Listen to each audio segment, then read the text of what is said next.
ઇસ્લામની બુનિયાદ 5 ચીજો ઉપર છે। ઇસ્લામની છત છે ને એના પાયા 5 છે। પહેલું તૌહીદ, બીજું નમાઝ, ત્રીજો રોઝા, ઝકાત અને હજ। આ 5 વસ્તુમાં સૌ પ્રથમની જે ચીજ છે કલમાએ તૈયબા, ઈમાન, એને વિશ્વાસ આપણે ગુજરાતીમાં કહી શકીએ।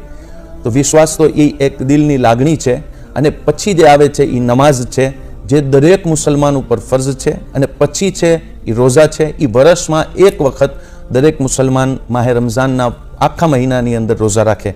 પણ જે ચોથી વસ્તુ છે એ છે ઝકાત। એ દરેક આદમી ઝકાત અદા ના કરી શકે। ઝકાત દેવું, દાન દેવું એ જ દઈ શકે જે પૈસાવાળો હોય। તો 5મી છે હજ।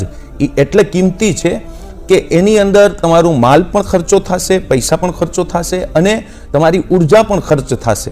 આગળની જેટલી વસ્તુઓ છે ક્યાંક માલ છે તો ઉર્જા ખર્ચ નથી થતી, પણ આ હજની અંદર ઉર્જા પણ ખર્ચ થાય અને માલ પણ ખર્ચ થાય।